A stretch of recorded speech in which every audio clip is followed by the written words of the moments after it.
What is going on today, guys? Tomcat here, and today I'm bringing you guys the very first part of my review of the Smoking Tire car pack for Forza 5. Now, season pass holders will have this pack immediately, but this review is going to be more aimed at people that don't have the season pass and want to know if this pack is actually worth the money or not. Now, we're going to review basically half the cars in this video, and I'll do a second video reviewing the other half of the cars. But we're going to start out with what I believe to be basically, so far, the best car that I have ever driven in Forza Motorsport, the Alfa Romeo 33 Stradale.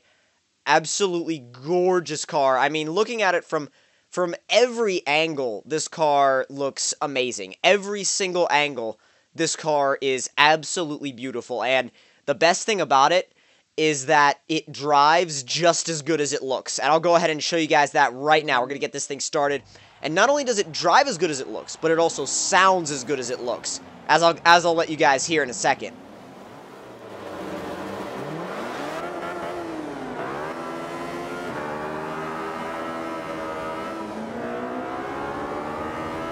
I almost feel bad talking over that engine sound because it's so good.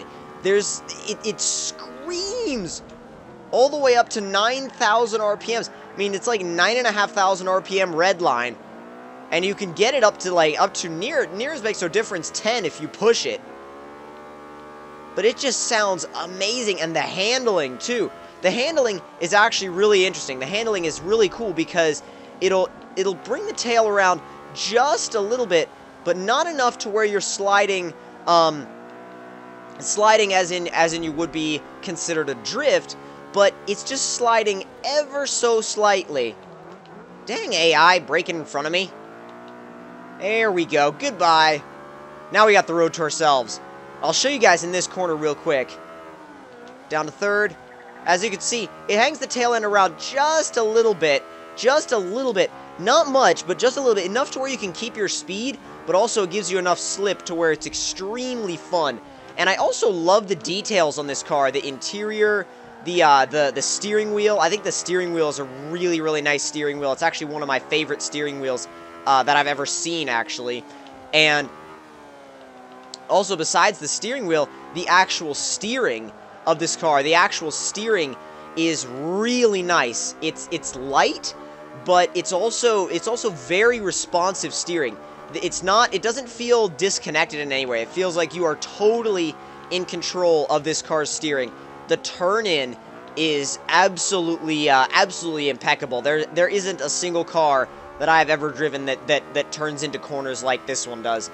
It's absolutely off the charts as far as handling abilities go, in my opinion. I mean, it might not be as flat as some other cars, but if you're just looking for something that is absolute fun to drive, this is it.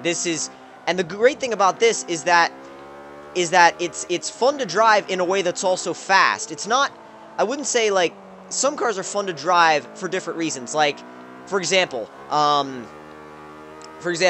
Holden. A Holden is fun to drive because you're getting sideways everywhere. But whereas this is fun to drive because it allows you a little bit of slip, but gives you a ton of speed, even while actually giving you that slip. I know we ran a little wide, but it gives you that little bit of slip, but you're still going extremely fast, and you've also got that amazing soundtrack to listen to. I mean, I'm gonna let you guys just listen to it again because it sounds so good.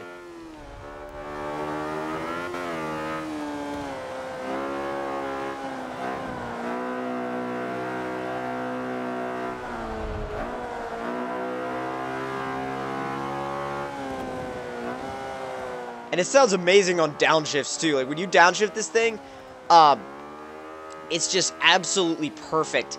The sound is perfect. And also, the cool thing about cornering in this car is that it's got, like, this perfect balance. You go into a corner, and you don't get any understeer, but when you put the power on, you don't really get that much oversteer either. You get a little bit of oversteer, but it's just the perfect amount. This car is, honestly, it's kind of like I guess you could relate it to like a perfectly seasoned meal, I guess you could say, because everything about this car works together exactly the way you would want it to. Exactly the way you would want it to. In fact, I'm going to stop real quick, because the AI is way behind, and get into this tunnel, and give you guys a couple of revs.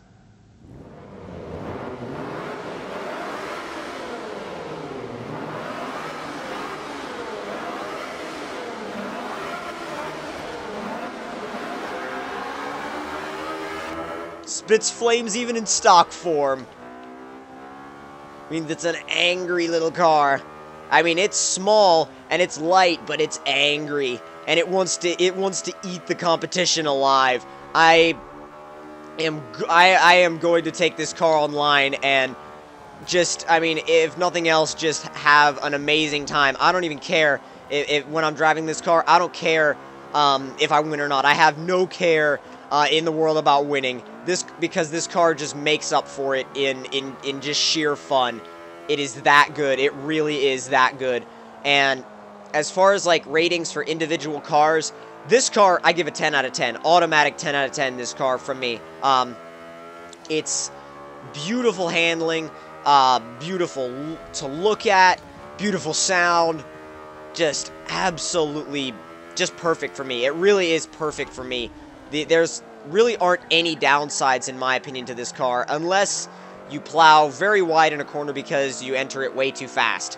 The only downside to this car is you, the driver, because if you drive it the wrong way, then you're gonna hit a wall and you're gonna mess something up in the car. But if you drive it well, then you're the finishing piece. You're the finishing piece for this car if you drive it well, and everything just ends up working together in the most perfect package imaginable. You can hit the exact lines you want. You could do whatever you want with this car, basically. It just gives you these nice little minute slides that you can tell they're there. I mean, they're not massive drifts, but they're there, and you can feel them when you're driving this car, and they're very satisfying. Down to fourth, down to third. Turn in. Keeping it on the inside. There we go. Powering out. It's so much fun to rev this thing out. I mean, it's one of those engines where, whoa, getting really sideways. I did not expect that. I did not expect that. That's the first time I've actually drifted that section in this car. But the thing is, once it does let go like that, it's perfectly controllable. It's not like a lot of mid-engine cars where when they let go, they become really hard to catch. This car's actually really easy to catch. It's the easiest out of any mid-engine car I've ever driven to catch in a sideways slide. It's absolutely brilliant. I mean, as far as other cars go in Forza, this to me outhandles a Ferrari 458. I mean, I know I said it. It outhandles a Ferrari 458. It's brilliant. That's basically, I mean, we're just coming to the end of the third lap now, and it is absolutely brilliant. It really, really is a brilliant car. If you guys have the pack already, if you have the season pass and you have this pack, I highly recommend picking up this car out of pretty much all the cars in the pack. And I do believe that everybody was gifted this car. So if you guys have been gifted this car, then don't waste any time in getting your hands on it. It is totally worth it, and it's a car that you guys have to try out. So I will see you guys in the next review.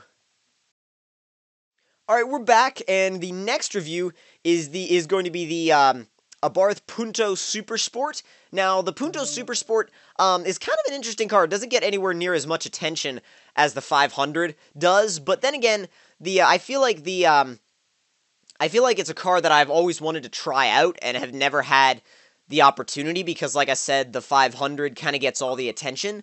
But I'm really excited actually to give it a look because it's an interesting little car. It's a nice looking car. I like the way the car looks. I like the way it presents itself. So I'm hoping that it drives in relation to the way it looks. I've actually never ever driven this car before. Actually, the only car I've driven out of this pack was the Alpha 33 Stradale that I reviewed earlier.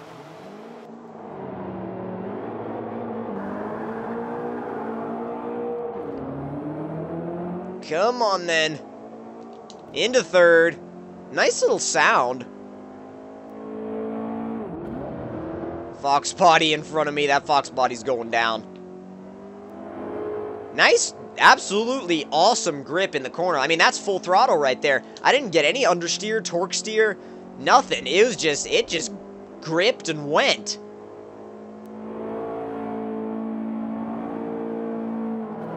Oh, excuse me, SECA. Pass Centurion. I'll take it. Keep it to the inside. Oh, yeah, I mean, we're full throttle, 4th gear, and it didn't give me any understeer issues whatsoever. It just gripped and went. That's starting to be, I guess, a trend with this car.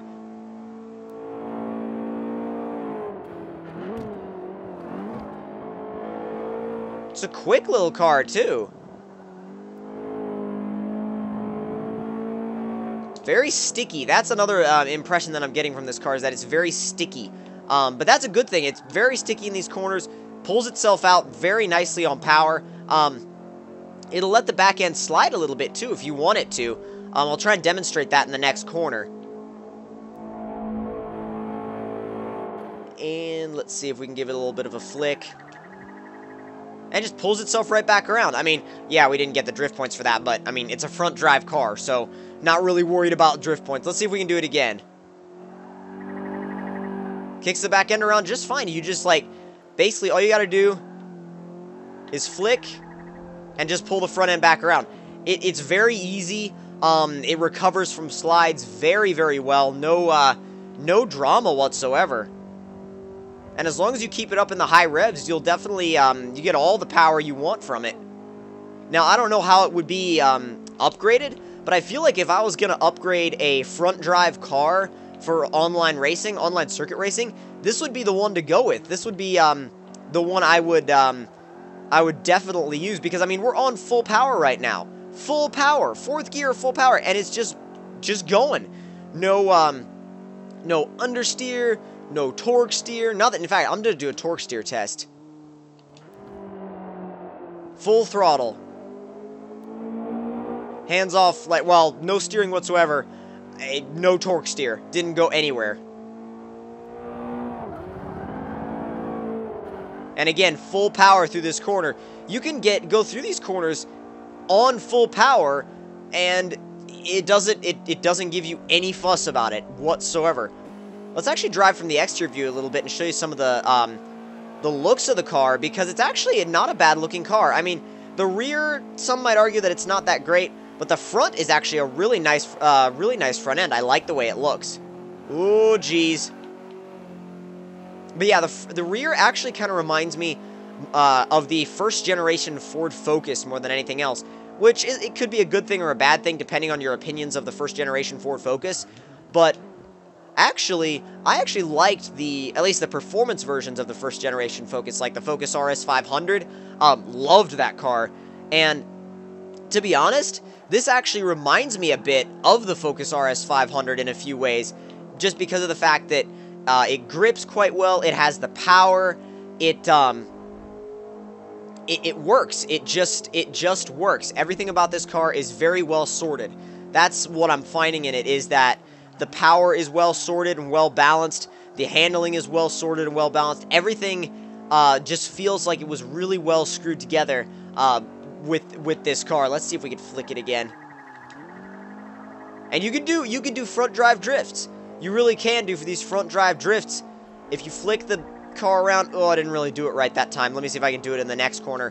But if you flick the car around the right way, you can do these little front drive slides. I mean, they're basically like, they're not really drifts or power slides, because a power slide is when you're powering the car into an oversteer slide with the rear wheels. But that's more just of a flick. Yeah, I don't know if it would be classified as a Scandinavian flick, because I know that there's a specific technique to the Scandinavian flick, and I don't know if I don't know if I was doing it right, to be honest. I mean, it grips so much that I'm on full power in 4th gear, and I can't turn in all the way, otherwise it'll ram into the wall. It's that grippy.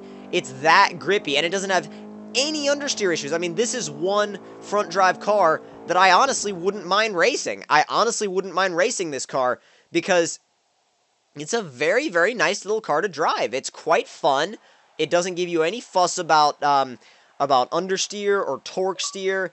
Just very, very nice. I may actually end up upgrading this car later on because it's definitely proving to be a very entertaining little car to drive. So I will see you guys in the next review of the car pack. Well, the next review of the next car in the car pack. Now, next up is the 2002 Pontiac Firebird Trans Am Ram Air. Now, this, I'm expecting a lot of sideways action. I'm expecting it to be, I'm expecting it to want to spin its wheels everywhere, and I'm expecting it not to handle very well at all. So, let's actually, though, real quick, let's see if we can up the AI difficulty. Drivatar difficulty, above average, highly skilled, expert, pro, unbeatable. Let's put it on expert and see what happens. That might not be a good idea though, just because of what I'm driving, because of the fact that I'm probably going to have to just put a lot of my focus into keeping it on the track, because in its stock form, this was not meant for the racetrack. It was not meant for the racetrack. It was meant for basically mashing the gas on a very straight highway, and that's about it. It was not meant for corners, so I'm a little scared about this one. Hopefully we don't meet with too many walls, because if we end up meeting with a bunch of walls, then it won't be very entertaining, now will it? It should sound pretty good, though.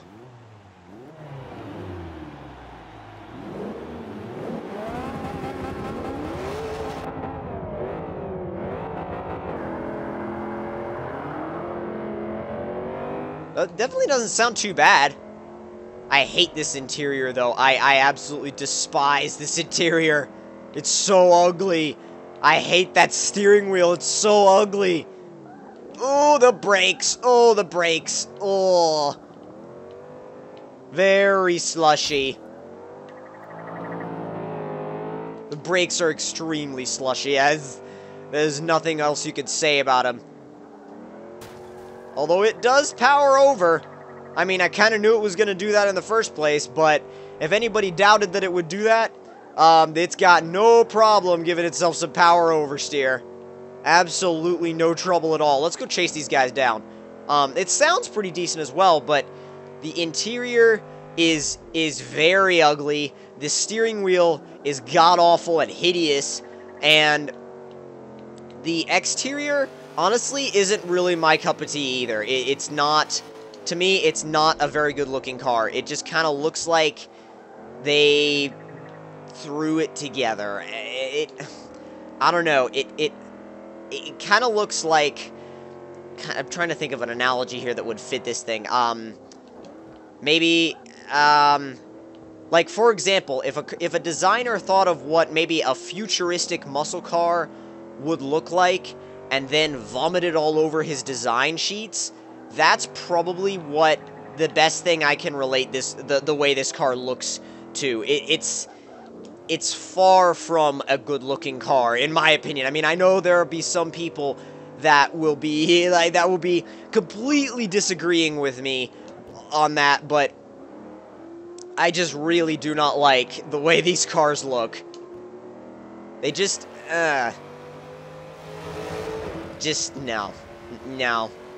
Just from any angles, just like, no, no, no. And none of the angles seem to work for it. Although, there are a couple pluses, though. There are a couple of pluses to this car, and that is one of them. The fact that it'll kick its tail end out on command whenever you ask it to. No problem whatsoever. And the tail's gone! Maybe way too far. Uh-oh. I haven't really started to even focus on catching that Mustang. I probably should. Because I do still want to win this race.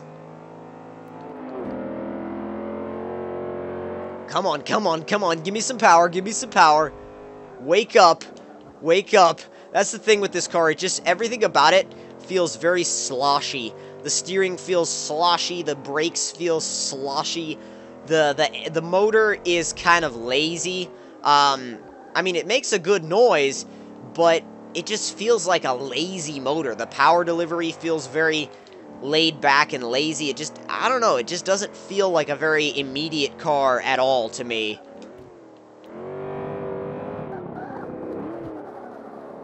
Oh, there's that Mustang. Oh, really trying to catch him. We got another lap left, though, that we can catch him in, so should be able to get him. And tail's gone again. To me, that's really the only redeeming factor about this car, is that you can do that. You could slide the rear end around whenever you want to, but there really, to me, there really aren't that many other redeeming factors for this thing. Come on, show me the power. At least show me some power. You'd think it would be so much faster than it actually is. There are stock hot hatchbacks that are faster than this.